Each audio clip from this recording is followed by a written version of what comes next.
Have you always wanted to be asked to share your opinion or view on national TV or national radio? Do you know what goes into trying to be picked for that to happen to you? Today, my guest is going to share his journey to becoming a mainstay on national TV here in the UK to share his genius on a regular basis with their audiences. Stay tuned.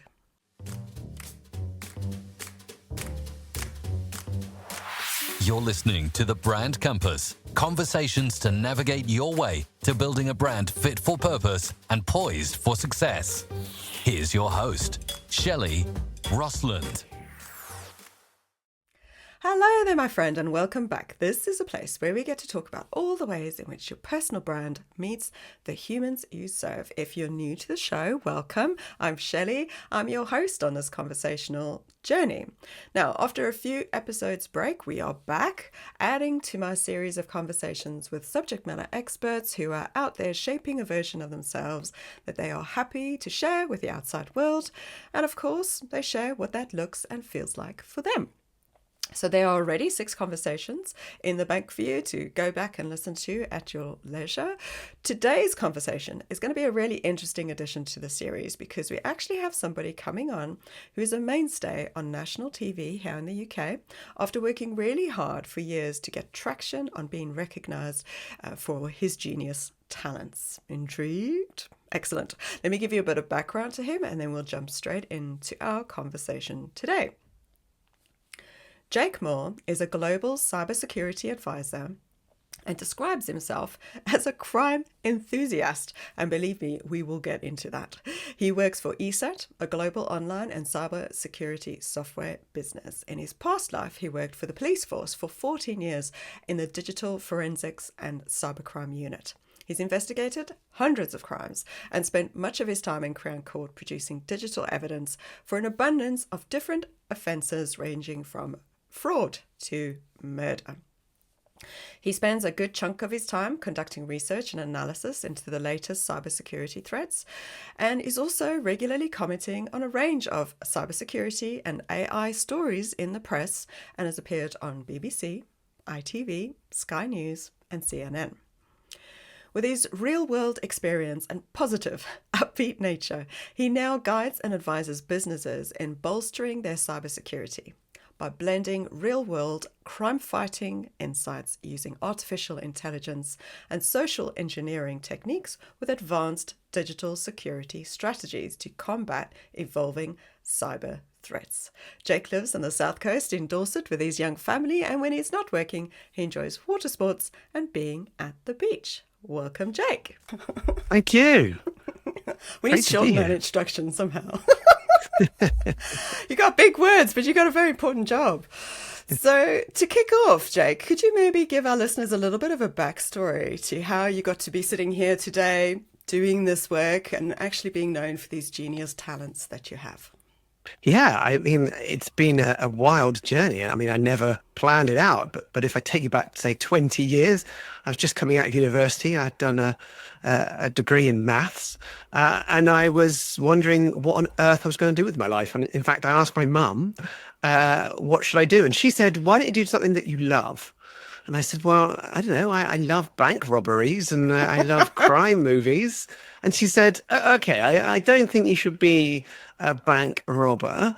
Clearly, that's Mum giving me very good advice. But she said, why don't you join the police force? And I thought, you know what? That's not a bad idea.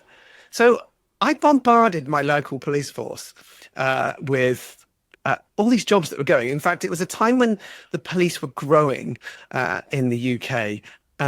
And there were 11 jobs I went for over a few months. I applied for them all. I didn't know how to apply for jobs. I just come out of university. I just went for it. And you know what? I didn't get any callback on any of those jobs. But one lovely HR person rang me up and she said, wow, you really are keen on working at the police force? I said, yeah, I really am. She said, well, we can't give you any of those jobs because the application forms were terrible. I didn't have any real life experience. But she said, there's a filing job for literally no money. Would you like that? And I just said, yes, I'll take it. So there it was. I always thought, get your foot in the door. And there I was in my local police force. And it didn't take long before I was starting to analyze data using the math side of my degree, and I was playing with crime statistics. And then, luckily enough, within about a year or two, I was in this newly formed high-tech crime unit, which ended up being called Digital Forensics Unit. They were looking for people that had a background in data and a little bit of computing, but they were going to shape into this new area of crime. And of course, that became the forefront of the police forces. Digital crime and cybercrime is now so important with what's going on today. I ended up spending 10 years in the Digital Forensics Unit. And then I was around for when the cybercrime team started. And I spent 2 years investigating these weird and wonderful crimes. And so it was a wonderful time to learn at the same time as how criminals learn. And that's what I was so fascinated in. But for the last, say, 6 or 7 years, I've actually been working in the private sector in a huge cybersecurity company, similarly looking into what criminals are doing with, in terms of, say, digital and cyber crime. But also I'm able to now give advice to the public and some big businesses that I work with on hopefully making them more protected and safe against this growing world of cybercrime.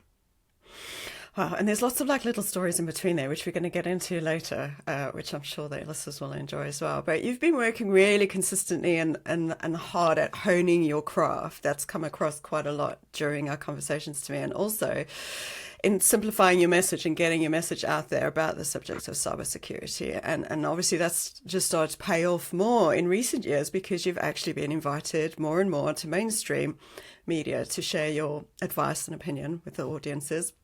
Can you maybe share how that's gone for you? Have you noticed a difference in how you actually have to express yourself and communicate, or have you had to overcome any challenges about actually doing that on national TV? Yeah, I didn't even plan on going to this level. I mean, I just wanted to get the message out to the public around all sorts of cybersecurity. Because when I realized in the police force that not many people knew what I knew, I realized that there was this, say, gap in every individual market that needed advice. So, I actually got invited to the BBC studios just before the very first COVID lockdown in 2020, absolutely petrified. And they wanted me to go on a business news and talk about some advice and some research that I'd looked into. I was petrified, so nervous, live in the studio. I'd never done this before. I think once I'd been on the radio and didn't like that, but this was at a whole new level. And I sat there and I did this interview. I will never look at it ever again. Sadly, it is actually on YouTube, but I would never like to look at it because I would just feel that dread again. I hated it. And in fact, I even came away saying, I will never do that again. I was adamant on that. I just thought, why would anyone put themselves through such a horrible fear of, you could say the wrong thing, or you could get something wrong, or you get trolled, or you might look silly. I mean, all these things are in your head. At the same time, you've got to deliver this message. And they're cracking on saying, right, you've got people around you counting down, and there are all sorts of things going on. And it was just so overwhelming. But then oddly, when lockdown then hit, and all these, say, commentators on the news and their specialist subjects were not now invited into the studio, and they were doing it from home. And I had this nice setup. I just used an old camera of mine, a DSLR. I just put it into my computer and made it work. And effectively, I had this HD camera for TV. When they called and said, can you come on? I thought, all right, I'll do this one because I can do it from my house. I can wear what I want. I can have a cup of tea whilst I'm doing it. You know what? I might feel more relaxed. And I did it, and I thought, okay, that wasn't too bad. I didn't have the studio lights and people around me and the pressure. I was actually sitting there in my shorts and flip-flops. Just, I couldn't have done that on telly. No. And then they kept inviting me back. I thought, why are you coming back to me? There's clearly other people out there. And then I thought, actually, maybe other people just don't like it because I didn't. And then weirdly, we came out of lockdowns. And I started getting invited into these TV studios to do similar things. And I thought, again, why are you asking me? There are so many other people out there, but I'll give it a go, because by now I started to forget about people might be watching me. I started to forget that I might have some breakfast cereal down my shirt. I was just talking about what I was passionate in, and it still is cybersecurity. And now I'm doing so much more with it. And I'm lucky to say that I've become a regular on a few different shows, and I absolutely love it. It's because you got comfortable, but also, do you think it's that element of, because in the beginning it is overwhelming, isn't it? Because you've still got to figure out all of these moving parts that are going on around you. Because the presenters have gotten so used to it, they can just point and shoot, and they do what they do. And you're almost pretty much gotten to that point, haven't you? Where you know that all these people have got to be buzzing around you now. You know? Yeah, I've even had times when I've done shows where you get the producers in your ear in a little Yeah. in a little headset going in, and to hear what they're saying, plus what's going on around you on the floor, there's so much. Plus, are you sitting correctly? Are you delivering the right message? Are you smiling whilst delivering that message? And sometimes I'm talking about some really difficult stuff, maybe. Particular people have been scammed from a massive con of £100,000, and I'm having to deliver this message, but it's so complicated, and so many voices are literally in my head, myself and the producers. But I've started to carve through that noise and just enjoy it. And if I ever get asked to go back on a TV show, it's the biggest buzz, because they'll always say, yeah, you were great at the end of it. But you don't really know if you were good until they ask you back, which could be, a couple months later. Yeah, true. So with your particular professional area of focus being cybersecurity, are there things about being public facing that really niggle you a bit? So I guess I'm asking, have you had to decide what kind of boundaries you probably put on for yourself? Yeah, so I use LinkedIn as shop window to my thoughts, my research, what I'm working on, and into the business of ESET as well. It's a great platform. It's got certain boundaries, but it's a business focus, which is why I want to keep it on. And then I try and keep my other social media. So my Instagram has got to be more personal. And that's just for the people that I know and people that I've met as well. I like to follow people that I know, and only have people that follow me that I've actually met and I know in real life, which is a nicer way of seeing the real life. A lot of people talk about social media as it's not real. But that's probably because of the people that they don't actually know in those real lives. I think it's great to follow my friends that I do know and I see, because I can join their journey, and that's what that's for. And then I still use X. I love a bit of Twitter still. It's just, I just think it's a great place for research. People are actually posting what they're looking into before it hits the mainstream news. And in part of my job, I really need to know what is going on in security before it's hit the mainstream press. And so that's why I delve into so many of these small little areas. And Twitter has still got such a great point to be able to collect all that information. But yes, it doesn't get the same traction as it used to. No. Well, at least you're finding use out of it. Yeah. So I think one of the big things that have stood out for me, Jake, in our prep conversation is this. I feel like you've got this little childlike curiosity monkey that sits on your shoulder all day.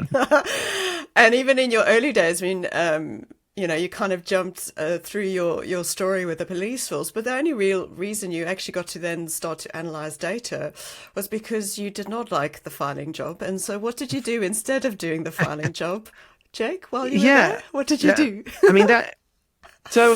I've always been interested in people and what they do. And I like to find out what people are doing in their roles. And no different. I was sat in the police canteen one day. I'd only been at the police force a few months, and I just sat down next to this guy, and I just said to him, "Hey, so what do you do here?" And everyone else around me just moved away. And he looked at me and he said, "Why don't you start by telling me who the hell you are, kid?" And I looked at him and I thought, well, okay, grumpy. Okay, so I said, well, my name's Jake and I absolutely love crime. My mum didn't want me to be a bank robber, so I now work here at the police force. I'm loving it because I'm around cops, and can you teach me about robbery? And he looked at me like, what the hell am I doing here? And other people literally had moved away. But I was like, what? I'm not going to stop chatting to someone just because they've got, say, a different badge on their shoulder. I didn't even know what the badge meant. No. I said, well, what does this mean? And he's like, right, okay, all right, mate. I'm the chief commander of this police station, and I run this place. And what are you doing here? And I was like, wow, okay, fine. And I didn't really understand rank. Of course, some people would totally understand that you're meant to call people above you sir and ma'am and so on. But I just saw people as people. Yeah. And so I started to tell him that I had this, say, curiosity in crime data. I was fascinated with all parts of, say, like futuristic crime. I told him that I'd done a little bit of computing in my degree, but it was mainly around the maths element. And we chatted for a bit, when I say a few more minutes or so. But then I was filing that afternoon. My little old boss ran in and she said, "Oh my God, Jake, what have you done? The commander wants you up in his office now. You better put a tie on." I went, "What? What?" And she said, "I don't know what you've done." I was like, "What?" I was chatting to some guy at lunchtime. She's like, "Oh my God." She was thinking that was the end of me. I was thinking, can't be that. I mean, I was polite. And if anything, I was interested. And so I walked into the office and there were two guys there. So like number one and number two of the police station. And the number one's just like sat behind his desk and he goes, "So then, we've been chatting about you." I was like, okay, yeah. And he goes, "We got an issue in this town and we got a lot of data. We don't know what to do with it. If we give that data to you, would you be able to say, put it into a format that we can understand and play with?" And this really is over 20 years ago, before they had like the better tools that they had now. And I said, "Mate, you can give me anything. Just give me it into the raw format. I'll play around with it. I'll give you some graphs or whatever. You tell me what you need." Like starting to map it and starting to use just Excel really. And he just went, "Oh yeah, that would be amazing. Can we give this to you? Can we get a report every month?" And I went, "Yeah." So I went back downstairs and I chatted to the filing lady. And I was like, "Oh yeah, apparently I can give them this data. They're loving it." And she's like, "What? What? I thought you were gone." And so I just did it and they really enjoyed it. And so within about a year and a half of me doing that, they then said to me, "Right, okay, basically, we trust you now. We are expanding this new developing unit called the High-Tech Crime Unit." And I was like, "Oh my God, this sounds like something out of a movie. Yeah. Yes, I'll take it." And they said, "Yeah, we'll give you all the courses. We are going to be using some pretty high-end tools, some brilliant tools." And I was like, "Yeah, I don't know any of those, but I'll learn them." And they said, "Yeah, we can give you that." So they don't pay very well in the police force, but they give you any course you want. So I was on courses about, I don't know, 6 a year at the start. And 8 years later, I ran that unit. But at the start, I really did think that I was in a movie, I don't know, some sort of Mission Impossible, or it just felt so cool. My mates were going, "I don't know what to do with my life," and they're working in a shop. And I was there like, working in the High-Tech Crime Unit. And I thought that was it. I'm never going to change my job. This is me for life because this is the coolest thing ever. I'm glad you mentioned Mission Impossible, because that leads me nicely onto the stuff that you do today. You pick the things that you want to research on, but what I liked when you were sharing with me in the prep call was if you get asked to speak on a stage, you turn that into a research project. Talk to me a bit about that, and for the listeners, so that they understand your creativity that you bring to the stage. Yeah, so I get asked a lot to give talks on cybersecurity, and if I go back, say, I don't know, 8 to 10 years, I went to a few talks on security. I remember falling asleep in some of these talks that I'd go and watch. And sometimes the message would just be, "Change your password." And I'd be like, wow, you've got such an audience that are dying to find out information. Yeah. I just wanted to say, no more. And then I was offered the same opportunities, then speak to some massive businesses. And I've spoken to IBM, Bank of England, Barclays. I do twice a year now. I've been to Meta. I've been inside some really massive businesses. And I remember thinking at the start, I need to make this interesting. So I started to think, what makes people excited is, like me, with movies. So I thought, I wonder if I could bring a little story to life. So I started hacking people with permission. It's called ethical hacking, but I started to prove that you could steal people's phone numbers or people's email addresses or find their password. At one stage, I was getting people up on stage. I thought myself as a bit of a Derren Brown wannabe, and I'd guess their passcode to their phone in front of them. I mean, it went right more times than it went wrong, but my God, I remember I stopped doing that when it went wrong. And I was so confident that I could get into this guy's phone. And when it didn't, I basically died on stage. But weird things like that started to give me the confidence of just have fun. Because, in fact, the public, the audience loved it when it did go wrong. They were like, you know, it doesn't always work. But there were people in the audience going, if you'd got me up on stage, he would have got it in 5 seconds. Because it would be things like their dates of birth, or I would do a load of research on people and just find out all their numbers that are connected to them. And, you know, 5 times out of 10, it would be a number connected to someone. And it would be great fun to do that. But how I'd do it, I'd chat to them beforehand. I'd know what their code is, but then I'd ask them a question. I'd see them open up their phone while I'm standing next to them as well. And I'd watch it and go, yeah, I thought it was their year of birth. And then I'd get them on stage and do it. So it wasn't actually that creative. People would think, wow. But then started to do things like using AI. I'd start using AI technology to steal people's voices and copy them, clone the likeness of people. I started to think I was in a Mission Impossible movie scene. And so, yeah, recently I actually got some glasses. I modified these glasses that had a camera in them.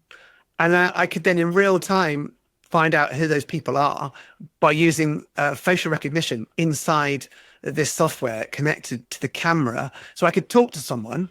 You know, you're wearing glasses now. I don't know if they've got a camera on them, but they could have one in there. And then the speaker is in the arm of the glasses. It would tell you who they are. And if you want, you could find out information on them. So you could go up to someone and be like, hey, Jeff, I used to work with you. Do you remember back in the day, you know, God, what was that computing company we worked at? God, they were rubbish, weren't they? That your boss was, you know, Jane, right? And they'd be looking at me going, oh, he knows so much. Yeah, it's got to be right. Yeah. Because this person knows so much. And, you know, the classic polite, very British way I find is to just go, yes, I remember you. You know, it's like when someone waves at you when they go past on the street in the car and you can't quite see who it is, but you wave back because we're not thinking, who are you? We're thinking, yes. I must know you. I'm going to be terribly polite. Yeah. Yeah. And it's the same thing in this way. And so I like to bring that together. In fact, the end of that Mission Impossible talk that I did, I set my laptop up in smoke, just like this presentation will self-destruct in 5 seconds. Oh, and course, yes. It's a lot of fun.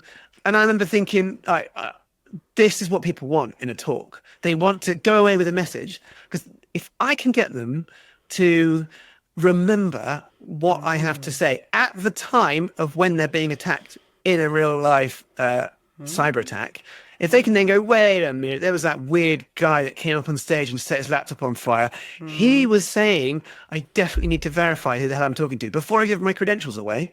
Because if we look at recent attacks on airlines and the retail industry, they have started with a simple phone call of just ringing in to the employers, the employees, and saying that they are from the IT help desk, and these staff are just giving away their credentials. So it's at that moment I want people to go, whoa, I need to verify this, because that's what that cyber guy said. Definitely. So what do you think the biggest thing is that you want people to really understand about keeping safe in this whole cyber and AI-driven world? I mean, with AI just driving at such speed now, it's just the fact that seeing isn't believing. I think people just want to believe their eyes and ears because that's what we're so used to. But now technology can just play around with anything like that, and it's amazing at what it can do. And so it's about authorization, verifying who we're dealing with. I speak to companies who have policies in place and go, no, we would never do that because we have a policy. But humans like to look for an easy workaround and circumnavigate purely by the fact that we want to save time. And so and I've proven this, if I ring up someone, or if I leave a voice note on their WhatsApp thread, sounding like their boss, they're going to do what that person says. And I brought that to life in one of my talks to prove it, that if you act as a CEO and you hack their phone number and then their WhatsApp and send a voice note to the financial director and say, can you send money out into this number?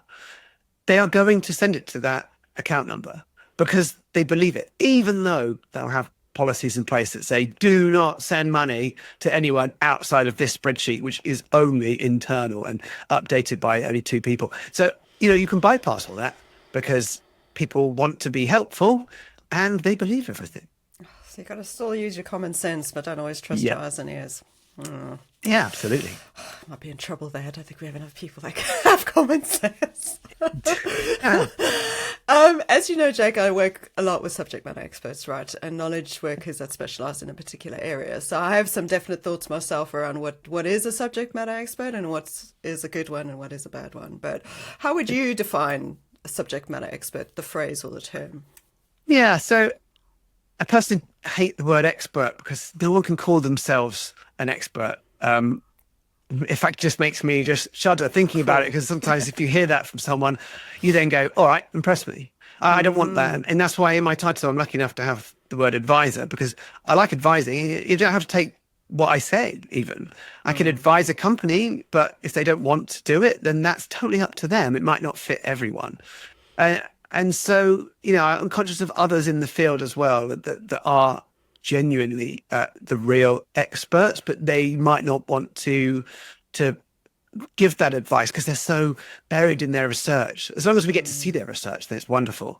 I suppose what I offer is I get to read up everything that's going on now and in the coming weeks and months and years in cybersecurity. And then I offer that in these, say, bite-sized pieces of information to people. It's going to be wrong if I call myself an expert, but I love specializing in an area. I love other people who specialize in their areas too. If I look at someone like Martin Lewis, who's an absolute hero, who knows so much about saving money for individuals and businesses, it's wonderful to see it that A, he enjoys it, but B, people really do learn from him too. But you got a very similar skill set to Martin in that you take what is essentially quite a complex technical area, if you think, because his is also very maths based, so is yours. You take it and you manage to, like you say, create things in bite-sized simplified messages, but also in a really engaging way. And I think Martin's very passionate, you come across very passionate. It's just the personalities might be obviously different, but actually you have very similar characteristics. So I feel like you do have that skill, Jake. So I think you are up there. And as you know, I prefer specialist instead of expert. Yeah. Well, thanks very much. Because if I can be told that I'm similar to Martin, then that is I've made your day. Awesome. Yeah. So while we're on the topic of defining things, can you share with us what you think about personal brand as a concept? What do you think that is, and how do you feel about yours? I mean, I'd never really thought of even the term personal brand until someone said something to me like a couple of years ago. I'd never really thought about it. In fact, every so often I might get someone who recognizes my name against, say, cybersecurity, or they might know my face against the word cybersecurity. That is when I've realized, oh, wow, maybe I am really banging on about this a lot. I suppose that's a good thing. I hate the idea of it being like personalized, because I'm talking about a subject that is for everyone. It's not like it's just me. A personal brand might be, say, connected to a musician or an artist, because that's really particular to them. But I'm just saying what is going on in the world. But it's very nice to have my name in an article. And in fact, this morning, I got some words in the Financial Times, which is such a massive buzz for me. Also, just to tell my parents that I've been in the FT this morning. Very proud. It's amazing. Look, he's not a bank robber. He's made it into a reputable broadsheet. That's right. I mean, they weren't saying, banks being attacked and it was Jake that did it. Yeah. As a kid, that's what I would have probably wanted. You would have preferred, yeah. Yeah, but hey, I've just gone around it a different way, and it's an odd one. But being recognised against a subject, I suppose that just takes time. And I have had the odd person say, "Oh, I've seen you on something," and it's quite nice to know that they did remember. Probably not what I was saying, but I would hope that they would take a little piece of advice away, because I always like to give something from it. And if they can take that, then that's great. But I think the thing is, it is personal, I feel like, because ultimately, if you lined up a bunch of different, specialists or experts, they'll all have a different way of articulating or simplifying messages or getting things across. And because we're all different as human beings, you know, everybody will gravitate to different individuals. And from your perspective, you have, you know, you just have this ability to do it in an engaging way that actually takes off the pressure of that technical element, where actually people who are non-techie, they get scared. Whereas I think what you managed to make it is this affable, approachable, don't be scared, but what I'm going to tell you is going to help protect you. But you have got a lovely, your own personality. And I think that's why it has to be personalized. And for me, that is a big part of your personal brand, because you're just being yourself, Jake. Yeah, I mean, that's maybe my inquisitive nature. And I do have this weird admiration of criminals.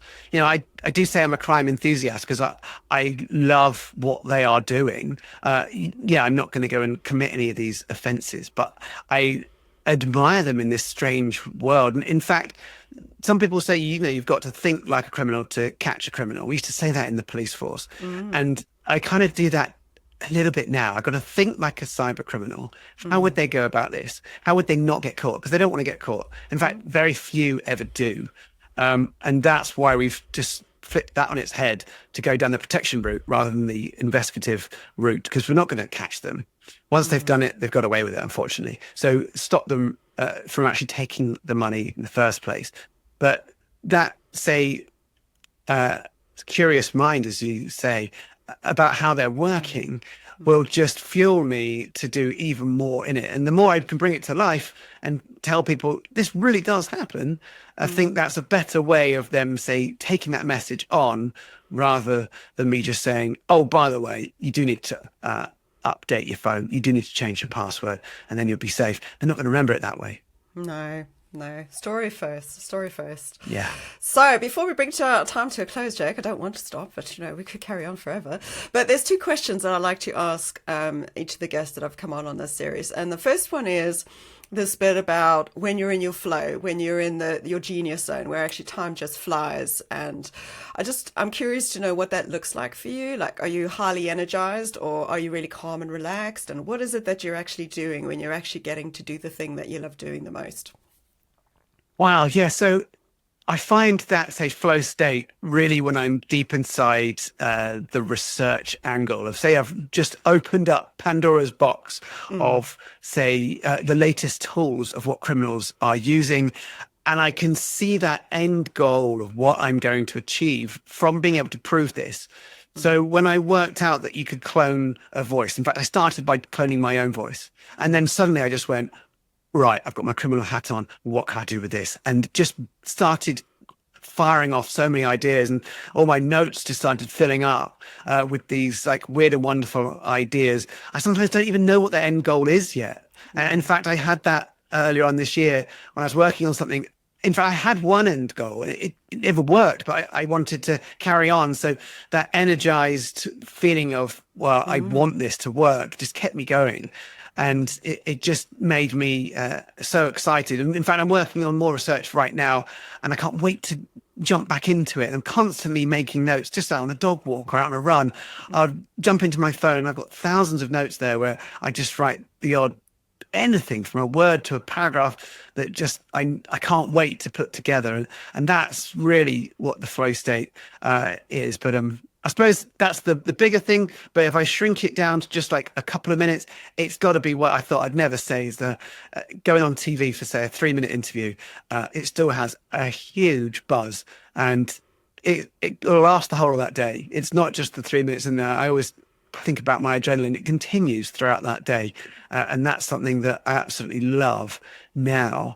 It just fills me with so much joy that I'm able to do that. And I was just going to say, would you count joy as one of your success measures? Yeah, absolutely. Yeah. What a nice little connection there. Yeah. Of course, I generally jump out of bed because I love what I do. I'm very lucky to say that I love my job. In fact, every job I've had, I've loved it at the time. But this is definitely the best one yet. And the one I'm hopefully going to stay in the longest, because it's all about that excitement. If I can have fun with it, brilliant. But if others can enjoy it as well, even more fun.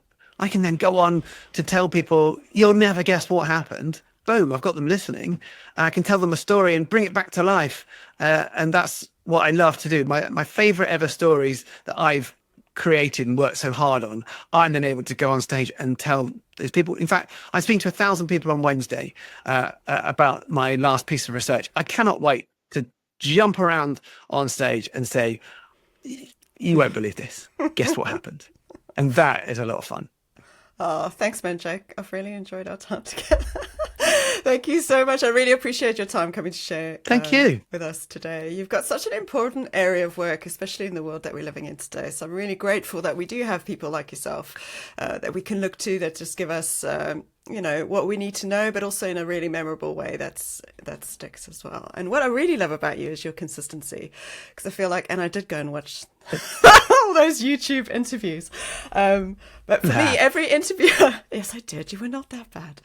Every interview that you have, though, or video that you make, you come across really, patient, knowledgeable, and just really proficient as a specialist. And with your impressive previous professional background in your digital forensic and your cybercrime fighting in the police, it just supports the trust that we can have also, that the knowledge that you have is not just deep, it's practiced, it's tested, and you're staying at the forefront of what literally changes on an hour-to-hour basis in your industry. But I know you don't like the word expert, but you certainly are a really good example for me of a really good subject matter expert, and a responsible one at that. Well, thank you. Okay.